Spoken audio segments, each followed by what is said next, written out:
What if the most powerful minds in tech secretly decided the future of humanity? Behind closed doors, OpenAI started as a mission to save the world. But what actually happened inside could make your jaw drop. Boardroom betrayals, billionaire rivalries, AI that could outthink us all. This isn't science fiction. This is the untold story of the company that might change everything, and no one knows if we're ready for it. You have an incredible amount of power. Why should we trust you? You shouldn't. Since launching ChatGPT, OpenAI has become one of the most influential and valuable tech companies in the world. Yet behind its glossy exterior lies a story of tension, ambition, and ethical quandaries that reads like a tech thriller. From attempted board coups to radical shifts in mission, the history of OpenAI isn't just about artificial intelligence. It's about power, vision, and the forces shaping the future of humanity. Sam Altman's journey began in computer science at Stanford, but like many brilliant minds of his era, he dropped out to pursue his own ventures. His first major project, Looped, aimed to let people share their location with friends via their phones, yet it faced the challenge of existing before the iPhone and the App Store. Sam survived on a diet of instant noodles and ice cream, so relentlessly dedicated that he developed scurvy. In 2005, he joined the inaugural Y Combinator class, a startup accelerator bootcamp that would change the trajectory of his life. There, he met Paul Graham, a seasoned entrepreneur who became a mentor. Paul observed something extraordinary about Sam, remarking that he had an innate ability to accumulate power, saying he could be parachuted onto a cannibal island and emerge king in 5 years. By age 30, Sam had become president of Y Combinator, putting him at the helm of Silicon Valley's most influential accelerator. This position not only expanded his network, but cemented his reputation as a force to be reckoned with in tech. He began to speak publicly about artificial intelligence, capturing the attention of other tech leaders, including Elon Musk. In 2015, Musk was deeply concerned about AI's potential risks, feeling that the technology could pose an existential threat to humanity. He attempted to convince leaders across the industry to slow AI development, but found resistance at every turn, especially from those at Google, which had become the dominant player in AI research with a significant portion of the world's top talent under its roof. Larry Page, Google's CEO, dismissed concerns about AI safety, leaving Elon frustrated and determined to dilute Google's monopoly. It was in this climate that Elon Musk and Sam Altman met alongside other tech luminaries such as Greg Brockman and Ilya Sutskever. At a dinner in 2015, they discussed forming a company to rival Google in AI development. Combining Elon's funding, Greg's operational expertise, Ilya's AI genius, and Sam's orchestration skills, OpenAI was born as a non-profit with the goal of developing AI for the benefit of humanity rather than profit. The name, OpenAI, reflected their commitment to transparency and open-source principles, a direct contrast to Google's profit-driven secrecy. In the early days, OpenAI was modest in scale, operating out of Greg Brockman's apartment and tackling experiments like AI bots for Dota 2 and robot butlers. The team, led primarily by Ilya and Greg in the absence of Elon and Sam's day-to-day involvement, shared a vision of AGI, artificial general intelligence, a type of AI capable of learning new skills independently, matching or surpassing human capabilities across multiple domains. The potential for both unprecedented innovation and existential risk loomed large. Discussions among the team framed AGI as a creation akin to a godlike entity, capable of transforming the world or inadvertently causing human extinction. Analogies compared humanity's treatment of animals to potential AI-human interactions, emphasizing that power without malice could still yield catastrophic outcomes. Despite early skepticism from the public, milestones in AI development soon began to shift perceptions. The 2015 victory of an AI program over a professional Go player demonstrated narrow task-specific intelligence, yet highlighted the limitations of contemporary AI. It could not generalize its capabilities beyond the confines of its training data. Human intelligence, by contrast, thrived on flexibility and adaptability. This gap underscored the significance of a breakthrough achieved in 2017 by Google researchers, the transformer architecture outlined in the paper. Attention is all you need. Unlike previous AI models requiring meticulously labeled data, transformers could process unstructured information and teach themselves patterns, enabling broader applications in language understanding and generation. Recognizing the transformative potential of transformers, OpenAI pivoted to focus on generative pre-trained transformers, or GPT models. By training on vast amounts of internet data, GPT models achieved unprecedented versatility, able to respond to diverse queries with contextual understanding. The combination of internet-scale training data, increased computational power, and the transformer architecture enabled OpenAI to leapfrog previous AI limitations, creating models with far more generality than earlier systems. This marked the beginning of the AI revolution that would capture global attention. However, OpenAI's approach to openness began to waver. The release of GPT-2 was accompanied by concerns about the misuse of such powerful technology, leading the organization to withhold the full model. Publicity around the potential dangers of AI, including coverage in Wired magazine, amplified the mystique and urgency surrounding OpenAI's work. It became increasingly clear that the organization was straddling a line between public good and proprietary control, a tension that would only grow in the coming years. The shift from non-profit to for-profit status represented a pivotal moment in OpenAI's evolution. With Elon Musk's departure in 2018 following a failed attempt to steer OpenAI under Tesla's aegis, the organization faced funding challenges. Converting to a capped profit model allowed OpenAI to attract additional investment, including a $1 billion partnership with Microsoft, which provided critical computing infrastructure. Yet this move also sparked criticism, as it appeared to contradict OpenAI's founding mission to democratize AI and provide an alternative to big tech dominance. Sam Altman's elevation to CEO solidified his influence over the organization. Under his leadership, OpenAI released GPT-3 in 2020, trained on massive datasets to generate human-like text, followed by the highly publicized launch of ChatGPT in November 2022. Initially intended as a low-key research preview, ChatGPT rapidly went viral, reaching 100 million users in just 2 months, a feat that had taken Facebook over 4 years. This viral adoption not only validated OpenAI's technical achievements, but also catalyzed a surge of investment in AI, reshaping the competitive landscape and accelerating the commercialization of AI technologies. Despite this success, tensions within OpenAI were mounting. Concerns about safety, ethics, and corporate priorities led to internal conflict.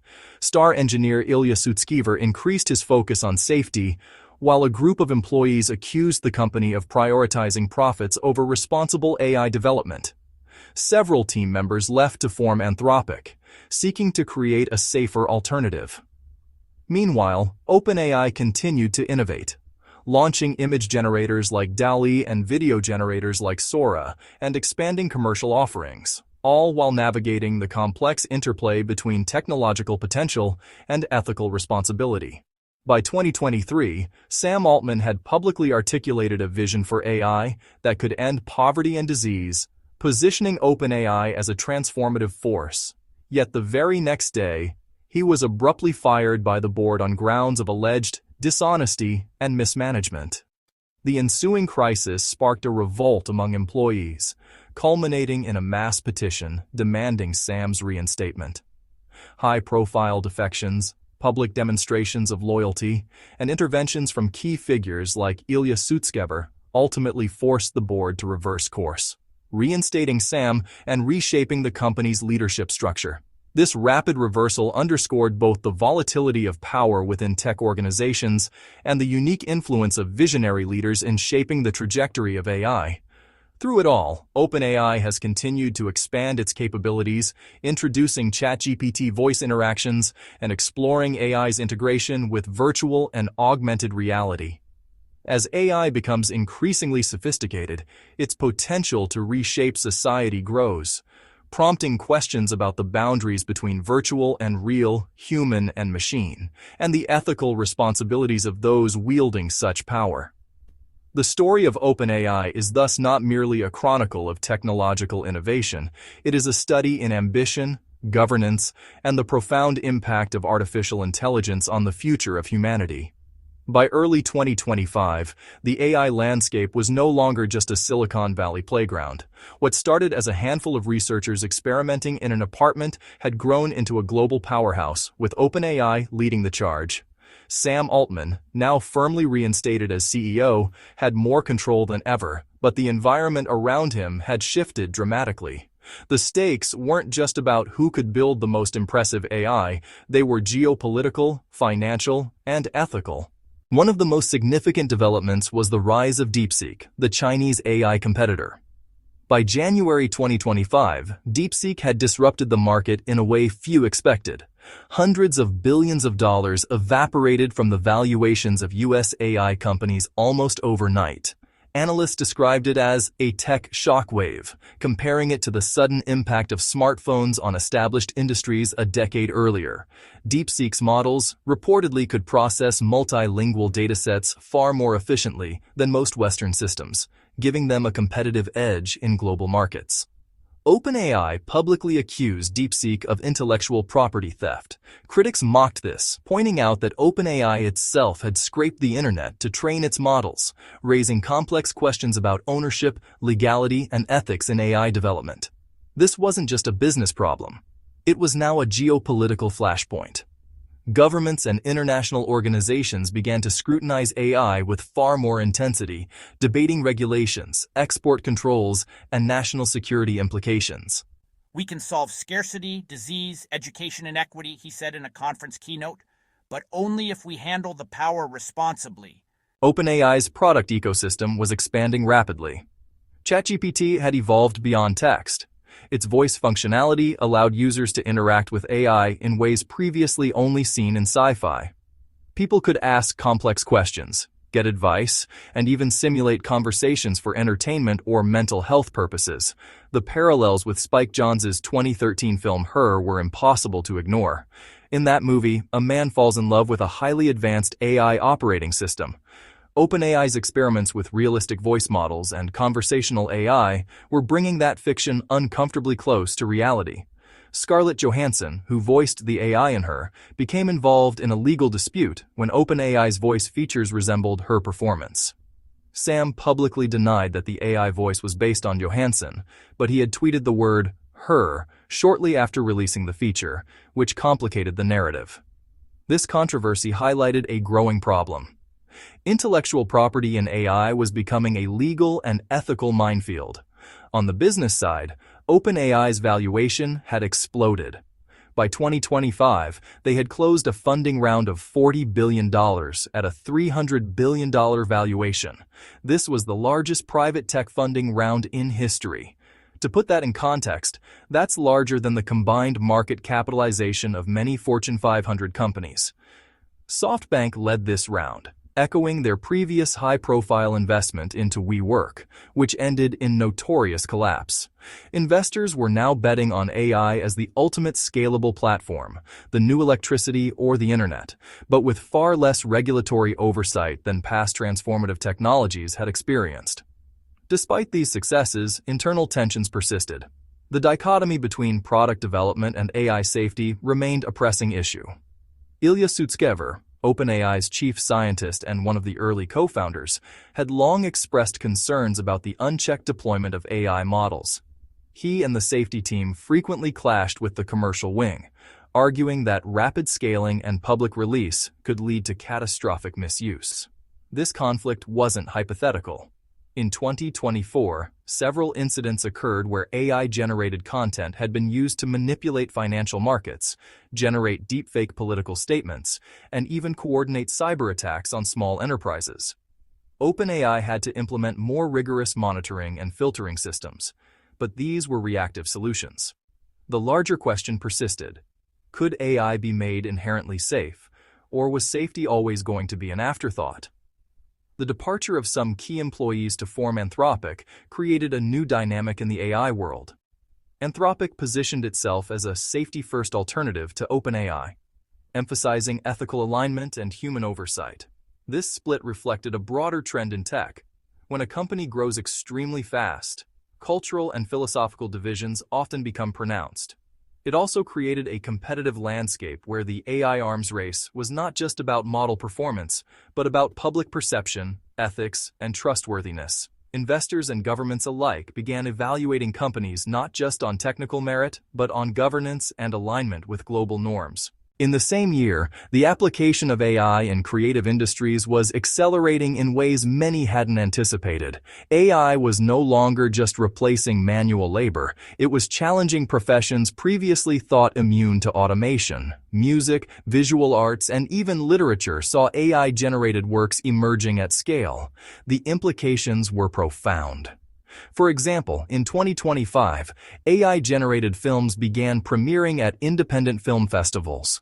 While human directors still dominated narrative complexity, AI-created short films could be produced in a fraction of the time and budget, raising questions about the future of creative jobs and copyright law.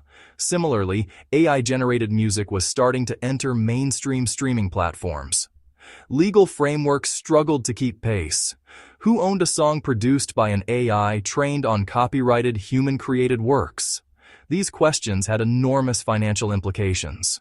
OpenAI's influence now extended beyond business and technology. Governments began consulting the company on AI policy, disaster response simulations, and even education reforms. Sam Altman had become a figure of global significance, speaking at the United Nations and G20 summits about the future of work, universal basic income, and the ethical deployment of AI. This level of influence was unprecedented for a private company executive, yet the very same influence that made Altman a visionary also made him a target. Critics argued that allowing a single private entity to wield such power over technology that could surpass human intelligence was fundamentally risky. At the same time, OpenAI's product development was moving into mixed reality. Experiments in AI-powered virtual worlds were showing that immersive environments could be generated almost entirely by AI in real time. Users could interact with these worlds as if they were real. Imagine a virtual city where every pedestrian, building, and interaction was simulated by AI algorithms responding dynamically to user input. The potential for education, entertainment, and training was immense, but so were the risks. Social scientists began warning about the psychological effects of prolonged exposure to AI-generated realities. Some argued it could exacerbate addiction, social isolation, or distort perceptions of truth and consent. The AI race between nations also intensified. The United States, China, and Europe were each pursuing aggressive AI strategies. Military applications, cybersecurity defenses, and national AI strategies were being publicly debated. OpenAI's work was inevitably caught in the crossfire. While they positioned themselves as ethically responsible, their partnerships and investments inevitably meant they were shaping the global AI ecosystem. This raised the same concerns that had been voiced by Elon Musk a decade earlier. Concentration of power in a single organization could be dangerous if mismanaged. In this context, Sam Altman's leadership style became even more critical. He had demonstrated remarkable resilience in the 2023 board coup, using strategy, employee loyalty, and negotiation to regain control. But the stakes were now higher. Every decision, from releasing new models to entering partnerships, had consequences that could reverberate across markets, politics, and society. Transparency, accountability, and safety were no longer optional. They were existential imperatives. Interestingly, OpenAI's technological trajectory also began influencing cultural norms. ChatGPT and similar models were being used as educational tutors, medical advisors, legal assistants, and creative partners. Some schools experimented with AI teaching assistants capable of personalized learning at a scale human teachers could never match. In healthcare, preliminary trials showed AI could help diagnose diseases from patient records faster than conventional methods, although regulatory bodies insisted on human oversight. Even in law, AI-assisted research dramatically reduced the time needed to analyze case precedents. Yet every success also carried risk. Misuse or over-reliance could have consequences ranging from trivial mistakes to catastrophic errors. Despite all this, public fascination with OpenAI and ChatGPT grew. People increasingly began anthropomorphizing AI, treating chatbots as companions, advisors, and collaborators. Some early adopters reported developing emotional connections with AI, echoing concerns from science fiction about blurred lines between human and machine relationships. This raised not only ethical questions, but also legal ones. Could AI systems ever have rights? Could people form binding agreements with AI? These questions were no longer theoretical. Philosophers, lawyers, and ethicists were actively debating them alongside engineers and investors. By mid-2025, the AI landscape had become a mix of opportunity, competition, and risk. OpenAI's dominance was challenged but not threatened. DeepSeek remained a formidable competitor, particularly in Asia, while Anthropic carved out a niche in safety-first AI.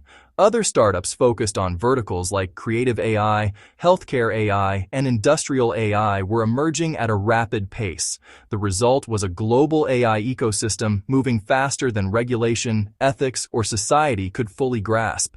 Yet despite the chaos and complexity, OpenAI continued to deliver innovations.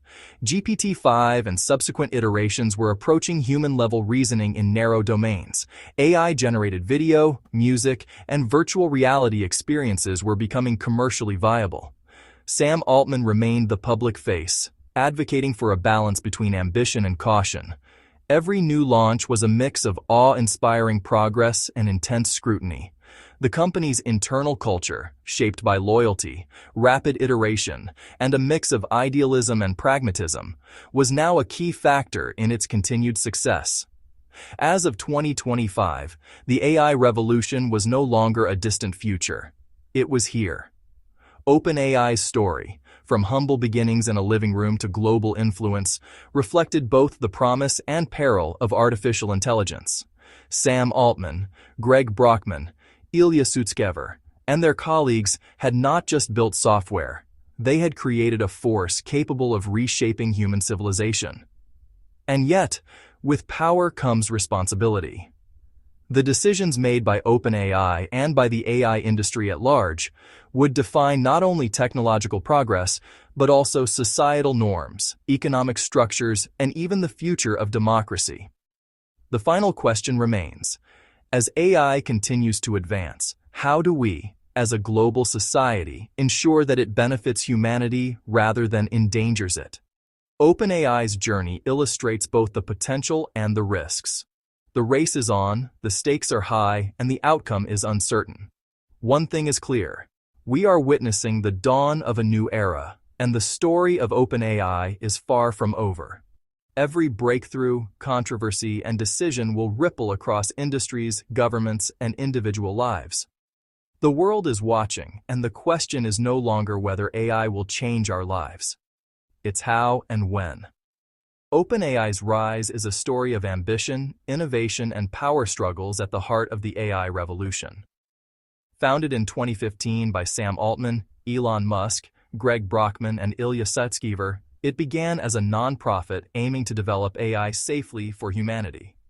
Early experiments were chaotic but visionary, focused on Dota 2 bots, robots, and eventually the breakthrough transformer architecture that led to GPT. Over time, OpenAI shifted to a for-profit model, partnering with Microsoft and commercializing its technology, sparking internal conflicts over safety versus profit. Sam Altman's sudden firing in 2023 triggered a company-wide revolt, only for him to return stronger than ever. Today, OpenAI dominates AI innovation with ChatGPT, DALL-E, and other tools, while the global AI race intensifies, raising profound questions about power, ethics, and the future of humanity.